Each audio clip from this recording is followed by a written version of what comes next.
اور آپ دیکھو جو لوگ حیا کرتے ہوئے زندگی گزارتے ہیں میرا اللہ انہیں برکتیں کیا عطا فرماتا ہے. توجہ ہے آپ کی؟ سننا ایک روایت اور پڑھتا ہوں میں.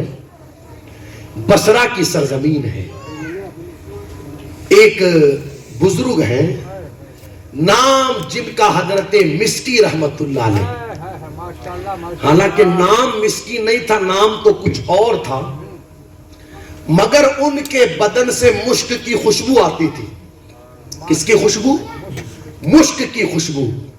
اس بنیاد پر لوگ ان کا نام بھول گئے اور ان کا نام لوگوں نے حضرت مسکی نکال لیا. عربی میں مشک کو مسک کہا جاتا ہے, تو لوگوں نے ان کا نام حضرت مسکی نکال لیا.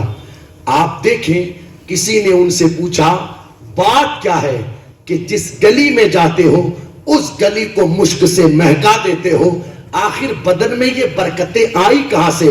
اب سننا, جو لوگ حیا کرتے ہیں میرا اللہ انہیں عزتیں کیا عطا فرماتا ہے, عظمتیں کیا عطا فرماتا ہے. حضرت مسکی کہتے ہیں میں دولت مند گھرانے سے تعلق رکھنے والا شخص تھا, باپ کا اکلوتا بیٹا تھا, مگر کیفیت یہ تھی کہ میں زیادہ بولتا نہیں تھا. میرے باپ نے سوچا میرا بیٹا بڑا شرمیلا ہے, بولے گا نہیں تو کام کیسے چلے گا, تو میرے والد نے ایک پلان لگایا, کیوں نہ ہو کہ اس بیٹے کو بازار میں کسی دکان پر بٹھا دوں کام کے لیے, وہاں پر لوگ آئیں گے, سودا خریدیں گے, بات کرنا یہ سیکھ لے گا, بولنا اسے آ جائے گا. تو میرے والد نے مجھے کپڑے کی دکان پر بٹھا دیا. حضرت مسکی کہتے ہیں کہ کپڑے کی دکان پر میں رہتا, لوگ سودا خریدنے آتے, سودا خرید کر کے چلے جاتے. وقت گزرتا رہا, ایک وقت وہ بھی آیا کہ میری دکان پر ایک خاتون کپڑا خریدنے کے لیے آئی. کئی سارے کپڑے اس عورت کو دکھائے گئے, مگر اس نے کہا کپڑا مجھے اپنے لیے نہیں چاہیے بلکہ میری ملکہ کے لیے چاہیے, میری آقا کے لیے چاہیے. ایسا کرو آپ چند جوڑے ساتھ میرے لے کر کے میری ملکہ کے پاس چلو, جو انہیں پسند آ جائے گا وہ رکھ لے گی اور جو پسند نہیں آئے گا انہیں واپس دکان پر بھجوا دیا جائے گا. حضرت مسکی کہتے ہیں چند جوڑے لے کر کے جب میں اس کی ملکہ کے پاس گیا, محل میں داخل ہوا, پروردگار عالم نے نور تو ویسے ہی, خوبصورتی تو مجھے ویسے ہی عطا فرمائی تھی. جیسے ہی محل کے اندر میں داخل ہوا اس کی ملکہ کی نظر میرے چہرے کے اوپر پڑی تو کپڑا دیکھنا تو وہ بھول گئی, اور اس نے اپنی خادماؤں سے کہا کہ محل کے دروازے بند کر دو, کھڑکیاں بند کر دو. حضرت مسکی کہتے ہیں کہ اس ملکہ نے مجھ سے کہا اب بات کپڑوں کی نہیں ہوگی, اب تو بات یہ ہوگی کہ تمہیں میرے ساتھ بدکاری کرنی ہوگی. اگر تم بدکاری نہیں کرتے ہو تو پھر میں شور کروں گی, چلاؤں گی, لوگوں کو جمع کروں گی اور تمہیں لوگوں کے سامنے بدنام کروں گی اور کہوں گی کہ اس بندے نے میرے ساتھ ایسی نازیبا حرکت کی ہے. حضرت مسکی کہتے ہیں اب میں خوف زدہ ہوا, کروں تو کیا کروں, جاؤں تو کہاں جاؤں. حضرت مسکی کہتے میں نے اس خاتون سے کہا دروازے تو تو نے بند کر لیے, کھڑکیاں تو تو نے بند کر لی تاکہ تجھے کوئی نہ دیکھے, مگر یہ کیوں بھول گئی کوئی دیکھے یا نہ دیکھے میرا اللہ دیکھ رہا ہے. مگر گناہوں کی ایسی پٹی اس کی آنکھوں پر بندھی ہوئی تھی, اسے کچھ نظر ہی نہیں آ رہا تھا. اس نے کہا میں تو کچھ نہیں جانتی, تمہیں میرے ساتھ بدکاری اور بدفعلی کرنی ہوگی. حضرت مسکی سوچ میں پڑ گئے اب کروں تو کیا کروں, جاؤں تو کہاں جاؤں.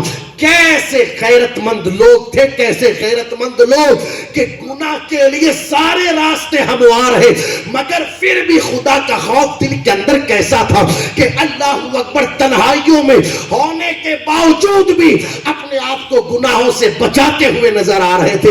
اور جب سے سینوں سے غیرت ختم ہوئی, جب سے اللہ اکبر حیا ہماری زندگیوں سے ختم ہو گئی, اب تو کیفیت یہ ہے کہ قوم کا جوان 2-4 کلومیٹر تک اپنی گاڑی کو کسی کی بیٹی کے پیچھے دوڑاتا ہے, اس چکر کے اندر کے پلٹ کر کے مجھے وہ ایک نظر دیکھ لے.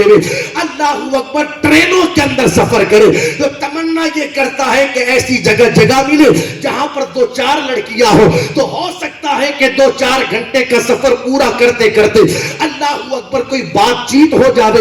یہ کیفیت کب سے ہوئی؟ جب سے زندگیوں سے غیرت ختم ہو گئی, حیا کا جنازہ نکل گیا. ورنہ جب تک زندگیوں کے اندر حیا موجود تھی کیفیت یہ تھی حضرت مسکی رحمت اللہ علیہ کہتے تنہائی کے اندر بھی ڈر رہا تھا، کوئی دیکھے یا نہ دیکھے اللہ دیکھ رہا ہے۔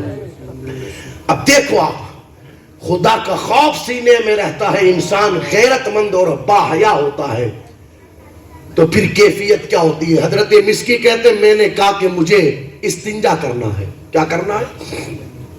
اس نے اپنی خادمہ کو بلایا اور کہا ذرا اسے لے کر کے جاؤ استنجا خانے میں، بیت الخلا میں۔ حضرت مسکی کہتے جب میں پہنچا نا بیت الخلا میں، ٹوائلٹ میں، تو پھر دل ہی دل میں پریشان تھا، اب کروں تو کیا کروں، جاؤں تو کہاں جاؤں۔ لیکن آپ دیکھو کیسے لوگ تھے یار، انہوں نے اس بیت الخلا میں سے گندگی اٹھائی اور گندگی اٹھا کر کے اس گندگی کو اپنے بدن پر مل لیا۔ دروازہ کھولا، باہر خادمائیں ہاتھ میں رومال لے کر کے انتظار کر رہی تھی کب باہر آئے اور کب ہاتھ پچھوائے جائے، مگر جیسے ہی دروازہ کھولا اور حضرت مسکی کی یہ کیفیت دیکھی تو چلانے شروع ہو گئی۔ ملکہ کو بلایا، ملکہ دوڑ کر کے آئی، جب یہ منظر دیکھا تو اپنی خادماؤں سے کہنے لگی کس پاگل کو محل میں لے کر کے آئی ہو، لگتا ہے اس کا ذہنی توازن ٹھیک نہیں، نکالو اس کو محل سے باہر۔ دو چار لوگ آئے، حضرت مسکی کو پکڑا اور محل سے باہر نکال دیا۔ آپ اپنے گھر کی طرف جانے لگے تو راستے کے اندر ایک ندی آئی، وہاں پر حضرت مسکی نے غسل کیا، اور غسل کیا تو بدن کی ساری گندگی ختم ہو گئی۔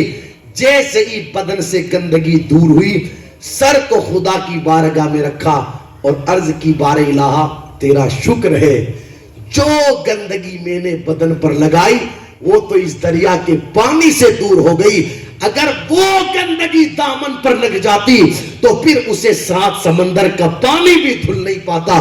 خدا کا شکر ادا کیا اور گھر کی طرف جانے لگے۔ اب حیا کی نہ حضرت مسکی نے، اللہ اکبر، خدا کے خوف سے زندگی گزاری، میرے اللہ نے برکتیں کیا عطا فرمائی۔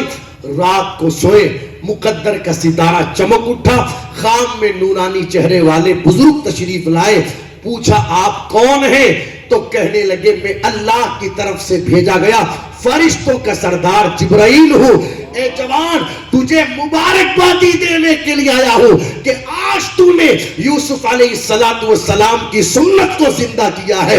حضرت مسکی کہتے ہیں حضرت جبرائیل نے میرے بدن پر اپنا مبارک ہاتھ پھیرا، اس ہاتھ کا پھیرنا تھا کہ میرے بدن سے مشک کی خوشبو آنے لگی۔ یہ عزت اللہ نے انہیں عطا فرمائی۔ جب تک حضرت مسکی زندہ رہے، زمین پر جس گلی سے گزرتے، جس گھر میں جاتے، مشک کی خوشبو آیا کرتی۔ حتیٰ کہ انتقال ہو گیا، لوگوں نے ان کا جنازہ قبر میں دفنا دیا، دفنانے کے بعد بھی ان کی قبر سے مشک کی خوشبو آیا کرتی تھی۔ تو یہ عزت اللہ ان لوگوں کو عطا فرماتا ہے جو حیا کر کے زندگی گزارتے ہیں۔